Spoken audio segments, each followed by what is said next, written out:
Welcome to this course announcement. नया course शुरू कर रहे हैं जिसका नाम है लिमिट्स ऑफ सीक्वेंसेस, और इस कोर्स से हम अपना कैलकुलस का डिस्कशन शुरू करेंगे। आमतौर पर हम कैलकुलस सीखना शुरू करते हैं फिज़िक्स के माध्यम से, और वहाँ पर बहुत से कन्फ्यूजन्स हमारे दिमाग में बैठ जाते हैं। तो एक बार जल्दी से देख लेते हैं क्या समस्याएं आती हैं हमें और क्यों ये कोर्स फिर आवश्यक है। तो मान लेते हैं एक पार्टिकल है जो रियल लाइन पर कुछ इस तरह से मूव कर रहा है कि टाइम टी पर उसकी जो पोजीशन है वो है टी स्क्वायर। यानी कि अगर रियल लाइन को ऐसे इमेजिन करें, ये ओरिजिन है, तो टाइम टी पर जो उसकी डिस्टेंस है फ्रॉम द ओरिजिन वो है टी स्क्वायर, और वो दाहिनी दिशा में चल रहा है, राइट साइड पे वो चल रहा है। ठीक है, तो टाइम 1 पे वो 1 पे होगा, टाइम 2 पर वो 4 पर होगा, और टाइम 3 पर वो 9 पर होगा, एंड सो ऑन, और वो उस तरीके से चल रहा है। तो स्वाभाविक सा प्रश्न है कि पार्टिकल की क्या हम वेलोसिटी बता सकते हैं किसी भी प्रिस्क्राइब्ड टाइम पर। मान लेते हैं टाइम t इक्वल्स 1 पर हम पार्टिकल की वेलोसिटी जानना चाहते हैं। काफ़ी नेचुरल क्वेश्चन है। ठीक है, तो आमतौर पर हमें क्या बताया जाता है कि सबसे पहले पार्टिकल की जो ट्रेजेक्ट्री है उसका ग्राफ हम इमेजिन करें। तो एक्स एक्सिस पर टाइम है और वाई एक्सिस पर डिस्टेंस फ्रॉम द ओरिजिन, या not just the distance but also the sign. मतलब ओरिजिन की अगर वो लेफ्ट पर है तो ग्राफ एक्स एक्सिस के नीचे होगा, अगर ओरिजिन के राइट पर है तो ग्राफ एक्स एक्सिस के ऊपर होगा। हम सब जानते हैं ग्राफ्स कैसे बनाते हैं। तो ये ऐसी कुछ ट्रेजेक्ट्री होगी पार्टिकल की, राइट। टी इक्वल्स 1 पे उसकी जो दूरी है वो 1 है, और इसी टाइम पर हमें वेलोसिटी बतानी है। और ये एकदम सरल सवाल नहीं है, कैसे हम इसे बता सकते हैं। तो काफ़ी इंटरेस्टिंग आइडिया है कि एवरेज वेलोसिटी लिखने की कोशिश करते हैं। दो टाइम स्टैम्प्स लें, एक तो टाइम 1 है ही, दूसरा 1 plus delta T. Delta T कोई एक पॉजिटिव क्वांटिटी है, कल्चरली उसे डेल्टा टी लिखा जाता है, T for time, delta for difference. ठीक है, सो this is how physics books also right things, तो मैं भी वैसे ही लिख रहा हूँ। तो हम कम से कम इतना तो कर सकते हैं कि एवरेज वेलोसिटी लिख लें पार्टिकल की इस ड्यूरेशन में। तो एवरेज वेलोसिटी, एवरेज स्पीड या velocity, average velocity of the particle between the time 1 and 1 plus delta t, ये तो हम लिख सकते हैं, ये आएगा distance travelled in this time divided by total time. So distance travelled क्या है, 1 प्लस डेल्टा टी पर जो पार्टिकल की डिस्टेंस फ्रॉम द ओरिजिन है वो ये है, और 1 पे इतनी थी, और जो टाइम टेकन है वो तो डेल्टा टी ही है। ये चीज़ है। पर इसको अगर हम कैलकुलेट करें तो न्यूमरेटर आएगा twice of delta T plus the square of delta T divided by delta T, right. अब क्योंकि डेल्टा टी नॉन ज़ीरो था तभी हम एवरेज वेलोसिटी लिख पा रहे थे। डेल्टा टी नॉन ज़ीरो था तो कैंसिल करके वो इसके बराबर हो जाएगा। सो this is the average velocity between the time 1 and 1 plus delta T, और इसका जो ज्योमेट्रिक इंटरप्रिटेशन है वो है इस लाइन का slope, right. This divided by that he तो ये लिखा हुआ है। तो इस लाइन का slope is the average velocity, और जैसे जैसे डेल्टा टी को हम छोटा करते जाएंगे it should better and better approximate the velocity at this point. तो ये जो लाइन है वो हमसे बताया जाता है धीरे धीरे धीरे करके टेंजेंट बन जाएगी। ये सारी बातें सही हैं, इसमें कुछ गलत नहीं बताया गया। पर इसको हम फिर कैसे बोलते हैं, यहाँ पे एक मैजिक ट्रिक हम खेल लेते हैं कि limit delta T goes to 0 1 plus delta T का square minus 1 square, this is limit delta T tends to 0 2 plus delta T, और फिर हम इसको 2 लिख देते हैं क्योंकि बोला जाता है कि limit of this thing going to 0 is 0। कुछ भी गलत नहीं बोला गया है।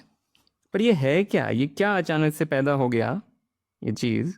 और एक बात यहाँ पे और बहुत लोग पूछते हैं कि डेल्टा टी 0 है कि नहीं है। मतलब यहाँ पे तो कैंसिल कर दिया था डेल्टा टी को, तो 0 नहीं था, पर यहाँ तो ऐसा लग रहा है डेल्टा टी को 0 रख दिया है, तो 0 है कि नहीं है। और ये सब एकदम ही वैलिड क्वेश्चंस हैं, समहाउ समय के साथ हम अपने आप को कन्विंस कर लेते हैं कि जो भी हो रहा है सब सही हो रहा है और हम सीख जाते हैं। एक काम चलाऊ तरीके से हम कैलकुलस करना सीख जाते हैं। कई बार हमें पता भी नहीं होता कि हम बस काम चलाऊ तरीके से सीख रहे हैं, और मैं कोई इसकी बुराई भी नहीं कर रहा हूँ। This is how things are. Calculus develop भी ऐसे ही हुआ था। तो फिज़िक्स में हम कुछ इस तरीके से कैलकुलस सीखते हैं, पर मन में कुछ कीड़े बैठ जाते हैं कि वास्तव में चल क्या रहा है। ऐसे शब्दों का प्रयोग होता है इन्फिनिट्सिमल्स। ये चीज़ आती है कई बार, इन्फिनिट्सिमल, इनफाइनाइटेसिमल, और फिर ऑर्डर भी एक शब्द आ जाता है बार बार। ऑर्डर, एक सेकेंड ऑर्डर इन्फिनिट्सिमल, थर्ड ऑर्डर, ये वो। और इन्फिनिट्सिमल कोई पूछ ले क्या है तो एक कॉन्स्टिपेशन वाला लुक आता है चेहरे पर, और इमोशनल डेफिनेशंस शुरू हो जाती हैं। कहा जाता है कि it's a positive number but it's smaller than what you can imagine. क्या बात हुई? या it's the smallest possible positive number. पर ऐसा कोई नंबर होता नहीं। कोई भी पॉजिटिव नंबर मुझे दिया जाए, मैं अगर उसको 2 से डिवाइड कर दूं तो वो और भी छोटा पॉजिटिव नंबर है। तो there is no such thing as the smallest possible positive number. तो ये सब बातें कि जो आप इमेजिन कर सकते हो उससे भी छोटा है या सबसे छोटा है, ये सब चीज़ें ऑब्वियसली मीनिंगलेस हैं, पर किसी तरीके से हम अपने आप को कन्विंस करते चले जाते हैं। This course is going to be a rigorous course, तो उसमें इस तरह की बातें नहीं होंगी। ओके, और अब मैं आ जाता हूँ कोर्स कंटेंट पे, और ओवरऑल ये जो लेक्चर सीरीज़ है ये कहाँ फिट होती है उस पर मैं आ जाता हूँ। तो कैलकुलस हम 4 अलग अलग कोर्सेज़ में सीखेंगे, जो यहाँ नाम मैंने लिखे हैं।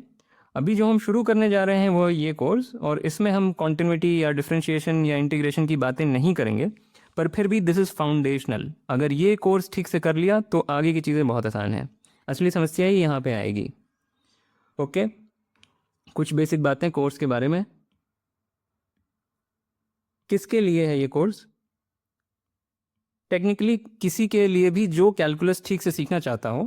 प्री रिक्विजिट्स की बात हम करेंगे, ऐसे नहीं है कि अगर आप 5वीं क्लास में हैं तो आप ये कोर्स कर सकते हैं, पर anybody who wants to learn calculus properly, तो वो जो उस तरह की जो बातें होती हैं कि वही सबसे छोटा नंबर जो आप इमेजिन कर सकते हो वो इन्फिनिट्सिमल है, वो सब चीज़ें अगर आपको परेशान करती हैं तो आपके लिए ये कोर्स है। कोर्स का लेवल क्या होगा? लेवल है अंडर ग्रेजुएट लेवल, यानी कि कॉलेज लेवल, पर एक हाई स्कूल स्टूडेंट मैं समझता हूँ इस कोर्स को बिल्कुल कर सकता है। डेडिकेशन लगेगा, मेहनत लगेगी, पर आप कर सकते हैं as a high school student. तो प्री रिक्विजिट्स में दिखा देता हूँ। सेट्स, फंक्शंस, रिलेशंस, ये तो बहुत अच्छे से आना चाहिए। और फंक्शंस में greatest integer function, fractional part function, trigonometric functions, etcetera. General theory of functions पर मैंने एक प्लेलिस्ट बनाई हुई है इस चैनल पर, वो आप ज़रूर देख सकते हैं। पर when I say functions I also mean some basic जो फंक्शंस हम बार बार यूज़ करते हैं, जैसे ट्रिग्नोमेट्रिक फंक्शंस हुए। तो ये सब टॉपिक्स और some basic coordinate geometry, very very basic coordinate geometry. अगर स्ट्रेट लाइन की इक्वेशंस आप लिख सकते हैं तो काफ़ी है। Sequence and series will be very useful. Okay, so prerequisites are minimal. One thing I want to add here is कि facility with inequalities, और ये हम सीख सकते हैं समय के साथ। ऐसा नहीं है कि पहले जाएं इनइक्वालिटीज़ पर कोई ट्रेनिंग कैंप ज्वाइन करें, इसी कोर्स में ही सीख जाएंगे। मैंने भी ऐसे ही सीखा था, मैंने कोई इनइक्वालिटीज़ पे अलग से कोई किताब नहीं पढ़ी थी। ठीक है, तो ये अगर नहीं है तो हम डेवलप कर लेंगे, कोई बहुत बड़ी चीज़ नहीं है। रिसोर्सेज,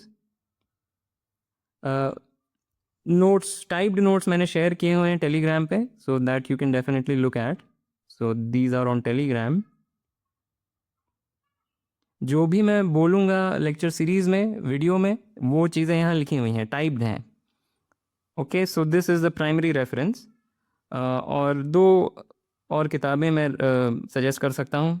एक है टारासॉव और दूसरी स्टर्लिंग बर्बेरियन की किताब है, a first course in real analysis.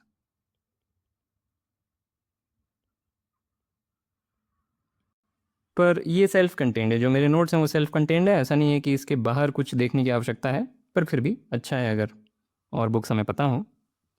और एक और क्वेश्चन, एग्ज़ाम प्रेप। तो एग्ज़ाम के पॉइंट ऑफ व्यू से अगर बोलें तो जितने भी हैं, जेई एडवांस्ड और आईएसआई, का जो UGA UGB एग्ज़ाम, CMI का एंट्रेंस,